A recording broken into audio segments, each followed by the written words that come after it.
Dans un monde en constante évolution, les décideurs ont plus que jamais besoin de visibilité pour pouvoir avancer et s'engager sereinement. Chez Arthur Lloyd, c'est précisément notre rôle. Vous apporter une lecture claire et fiable du marché de l'immobilier d'entreprise et commercial de la métropole orléanaise. Chaque année, nous analysons les marchés du bureau et de l'activité pour vous partager les chiffres clés, les tendances et ce qu'il faut vraiment retenir. L'édition 2026 de notre étude du marché 2025 est disponible dès aujourd'hui. C'est une édition particulièrement précise, même chirurgicale, enrichie par un focus commerce et par nos premières observations sur le marché loiretain.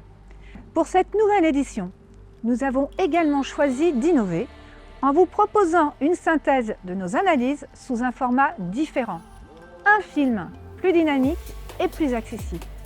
Je suis donc très fière de vous présenter celles et ceux qui vont vous accompagner dans cette lecture du marché. Anne-Claire vous livrera l'essentiel du marché des bureaux en 2025. Sophie Caroline reviendra sur les grandes dynamiques du marché de l'activité. Pierre-Louis fera le point sur l'évolution du commerce en centre-ville et en périphérie. Et enfin, Guillaume partagera pour la première fois ses constats sur le marché loiretain. On se retrouve au dernier plan. Vous êtes prêts? Action!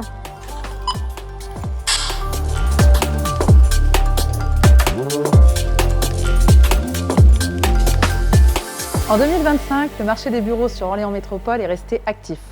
Mais il a été clairement plus sélectif. Les entreprises prennent le temps de challenger leurs besoins, de comparer les options et privilégient des bureaux qualitatifs, bien situés et performants sur le plan énergétique. La demande placée atteint 15 000 m² pour 47 transactions. Ce volume montre qu'il y a toujours du mouvement, mais avec des décisions plus réfléchies, des surfaces mieux calibrées et un vrai focus sur les projets qui font vraiment sens pour les utilisateurs.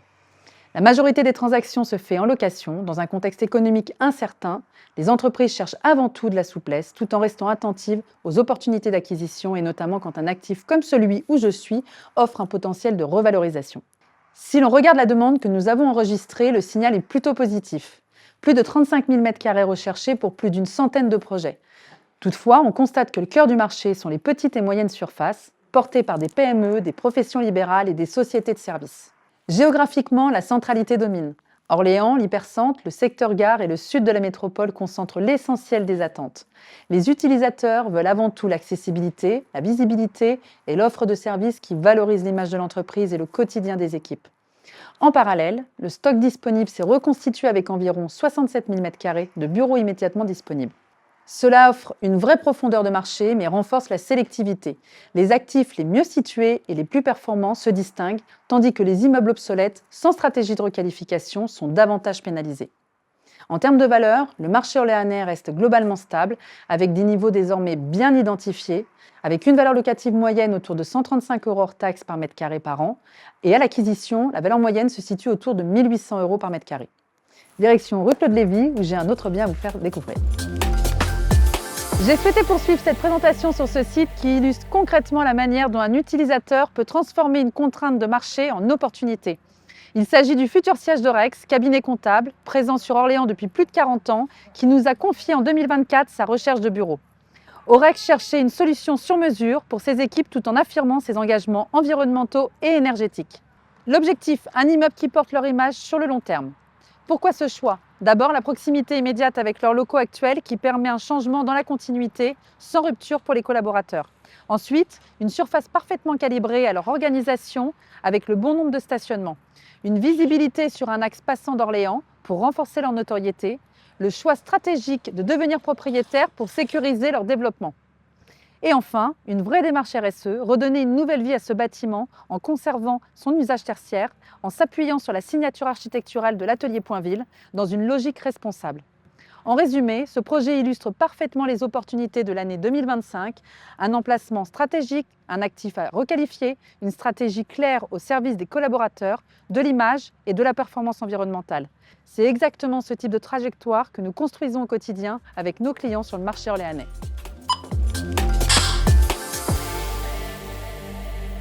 En 2025, le marché des locaux d'activité à Orléans a évolué dans un climat encore incertain. Le contexte économique reste fragile, la visibilité politique limitée et cela influence directement les décisions des entreprises. Si les grands groupes nationaux ont largement mis leurs projets immobiliers en pause, à l'inverse, le marché local, lui, est resté actif. Ce sont principalement des entreprises déjà implantées sur le territoire qui ont animé le marché cette année. Les projets existent toujours, mais les décisions sont plus réfléchies, plus sécurisées. Les entreprises prennent le temps d'analyser, de comparer, d'arbitrer. Le bâtiment, devant lequel je me trouve, rue des Chantemelles à Ingré, illustre bien cette dynamique. Construit l'année dernière, pour de l'investissement locatif, il a été conçu aux dernières normes, avec une vraie réflexion sur les besoins des entreprises utilisatrices. Modularité, performance énergétique, fonctionnalité, c'est typiquement le type de produit qui correspond aux attentes actuelles du marché local. Concernant la demande placée, s'il faut retenir quelques chiffres, 2025, c'est plus de 100 000 m² qui ont été transactés à travers 89 opérations, soit une hausse de 73% en volume par rapport à l'an dernier. À la location, la surface moyenne louée est de 900 m², tandis qu'en vente, on se rapproche davantage des 1800 m². La location reste d'ailleurs majoritaire, avec 70 transactions sur l'année. Le cœur du marché est très clair. Les surfaces de 250 à 500 m² concentrent près de la moitié des opérations. Ce sont les formats les plus adaptés aux PME locales, avec une vraie demande pour des locaux mixtes intégrant de plus en plus de surfaces de bureaux, même sur les plus petites surfaces. Le bâtiment dans lequel nous sommes, à Saran, en est un bon exemple. Il a été construit par son propriétaire pour son propre usage. On retrouve ici ce que recherchent beaucoup d'entreprises.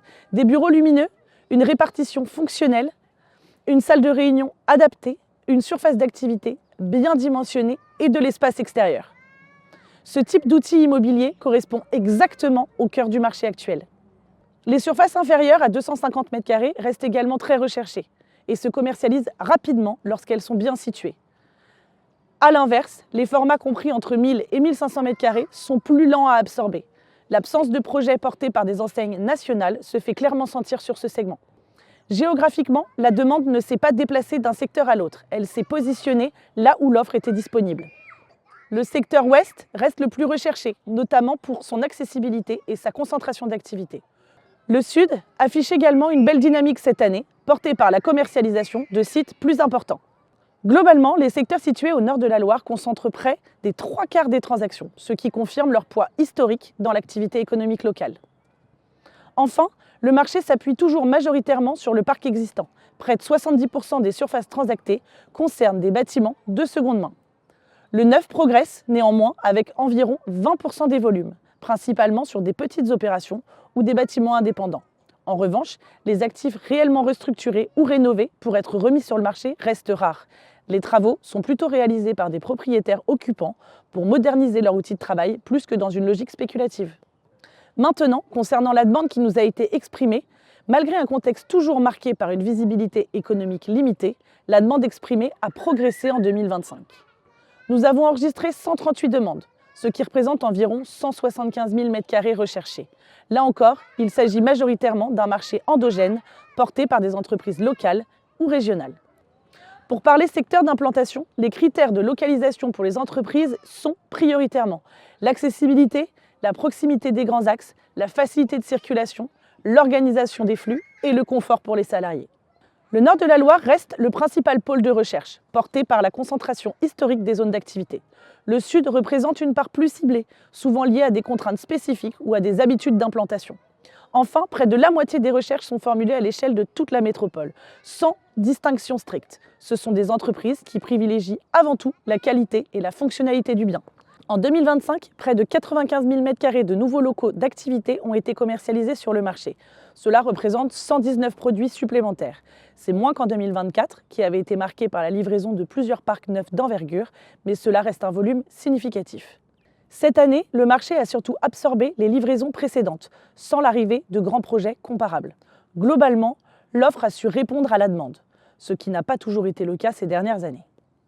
L'offre nouvelle reste majoritairement orientée vers la location. La vente est plus limitée car beaucoup de propriétaires préfèrent d'abord privilégier la location avant d'envisager la vente.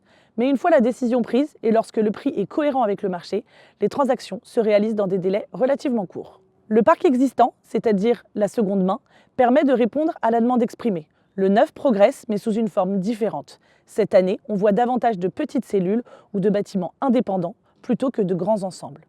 Le bâtiment que vous voyez ici, rue des Mardelles à Ingré, illustre parfaitement cette évolution. Il s'agit d'un programme multicellules neuf proposé à la location et à la vente. L'intérêt de ce type de produit, c'est la souplesse. Les cellules peuvent être modulées, les bureaux aménagés sur mesure, l'organisation intérieure adaptée aux flux et aux besoins spécifiques de l'entreprise. On n'est plus seulement sur un bâtiment disponible, mais sur un outil que l'on peut configurer. C'est exactement ce que recherchent aujourd'hui les utilisateurs. On assiste à une modernisation progressive du parc, plus morcelé et plus adapté aux besoins des PME locales. Depuis 2 ans, nous constatons que les valeurs de marché se sont stabilisées après avoir connu une forte augmentation, tant à la vente qu'à la location. En location, les loyers restent soutenus entre 55 et 75 € hors taxe par mètre carré par an pour la seconde main, et plutôt entre 85 et 90 € pour le neuf. En vente, les prix restent plus hétérogènes car ils dépendent fortement de l'emplacement, de la qualité du bâtiment et du niveau de négociation. Mais le constat est simple, lorsque le prix est aligné avec le marché, les transactions se font. En ce début d'année 2026, les porteurs de projets sont toujours là. Les besoins existent, les recherches sont identifiées, mais beaucoup de décisions restent momentanément différées. Les entreprises attendent davantage de visibilité pour sécuriser leurs investissements et leurs arbitrages immobiliers. Nous anticipons un marché qui restera majoritairement porté par le tissu local et régional. Les stratégies des grandes enseignes nationales, elles, devraient rester encore prudentes dans les prochains mois. Pour autant, les projets ne disparaissent pas. Ils sont en veille, prêts à se concrétiser dès que le contexte gagnera en lisibilité. Je vais pour ma part vous exposer le marché du commerce, aussi bien en périphérie qu'en centre-ville. En 2025, le marché du commerce est resté assez imprévisible, avec une activité qui a été très dynamique sur le premier trimestre et le quatrième trimestre, et une forte période d'accalmie en milieu d'année. Le marché du commerce est un marché qui attire toujours aussi bien les porteurs de projets que les investisseurs, et on est sur un marché sur lequel le taux de vacances locatives reste de manière générale faible.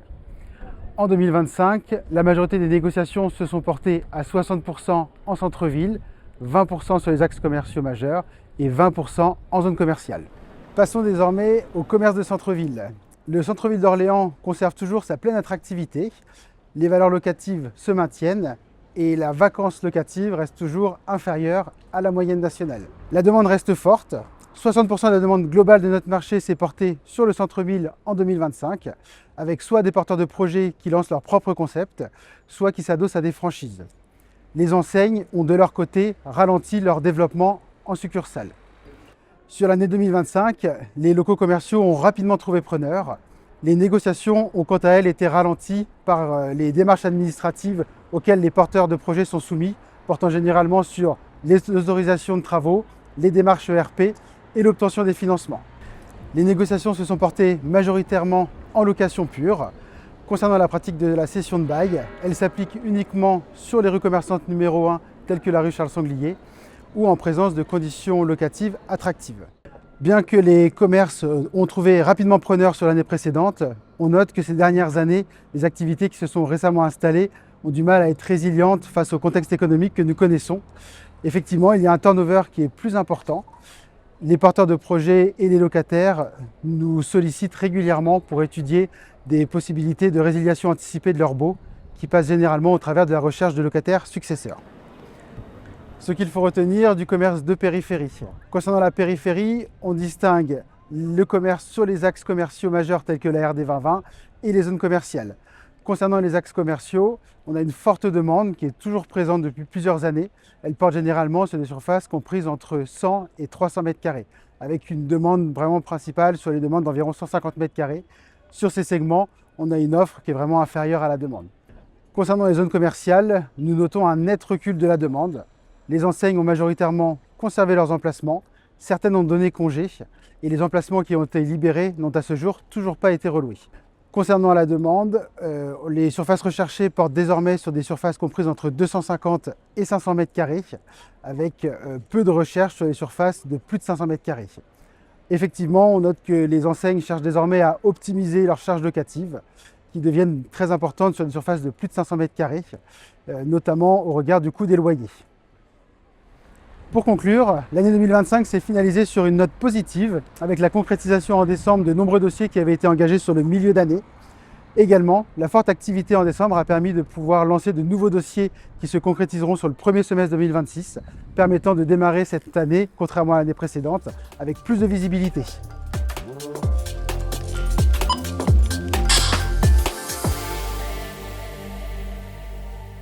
Alors nous, quand on sort de la métropole d'Orléans, on change complètement de logique de marché. Pour les bureaux, on a une demande exprimée qui est locale sur un segment de petite surface. Il n'y a pas de parc tertiaire structuré comme il en existe sur la métropole. Souvent, les bureaux sont intégrés dans des parcs mixtes. Néanmoins, les entreprises locales expriment des besoins précis et ciblés et l'offre disponible ne correspond pas toujours.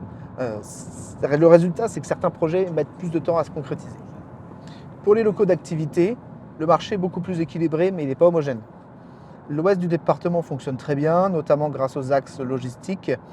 À l'est et au sud du département, le marché est à saturation sur une typologie de surface et le peu d'offres disponibles ne correspond pas toujours aux besoins exprimés. Au nord, sur l'axe d'Artenay, on manque d'offres malgré une demande sur ce secteur. Après, côté commerce, c'est assez lisible. Les enseignes recherchent des zones déjà structurées avec des retail parks ciblés à l'ouest et à l'est du département, notamment sur la zone d'Amilly qui a une forte zone de chalandise. Ce qu'il faut retenir, c'est que le Loiret est dynamique. Il y a des projets et il y a de la demande. Mais l'offre immobilière, elle doit évoluer, elle doit se moderniser, se structurer davantage pour permettre au territoire de se développer de manière plus équilibrée pour venir compléter l'attractivité de la métropole orléanaise.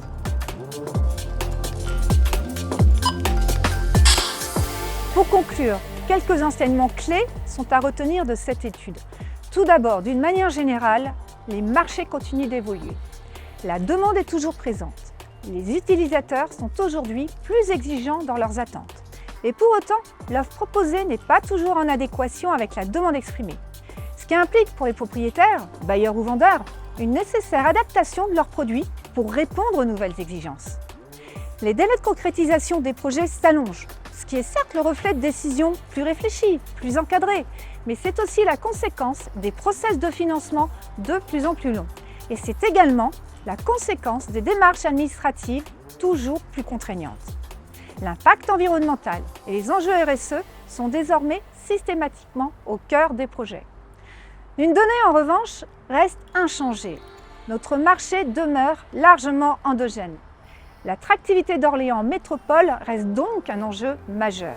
Malgré une situation géographique stratégique à seulement 1 heure de Paris, l'attractivité d'Orléans Métropole n'est pas encore suffisante pour capter davantage d'entreprises extérieures. Le dernier baromètre d'Arthur Lloyd France, qui compare l'attractivité et la résilience des métropoles, en est d'ailleurs l'illustration, avec un recul du classement d'Orléans Métropole de la 4e à la 11e place des métropoles intermédiaires. Pour autant, nous restons résolument confiants, portés par la qualité du tissu économique de notre territoire et par les projets que nous continuons d'accompagner. J'espère que vous aurez apprécié ce tournage et que vous en retiendrez l'essentiel. Enfin, je tiens à remercier chaleureusement tous ceux qui ont contribué à la réalisation de ce film. Orléans Métropole, pour nous avoir autorisés à accéder à la terrasse du labo. Nos clients et partenaires qui nous ont permis de filmer sur leur site, notamment la CCI du Loiret, le cabinet Orex et l'OGEC Bourdon-Blanc. La société Factum pour la réalisation et le montage du film. Et bien sûr, toute mon équipe Arthur Lloyd d'Orléans, sans qui rien de tout cela n'aurait été possible. Merci de votre attention et à très bientôt.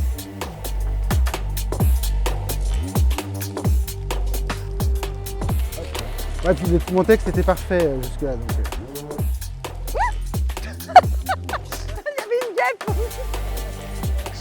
Je fais l'hôtesse de l'air, quoi, en fait. Ça, c'est un radar ou c'est juste qu'il y a la police plus loin hein?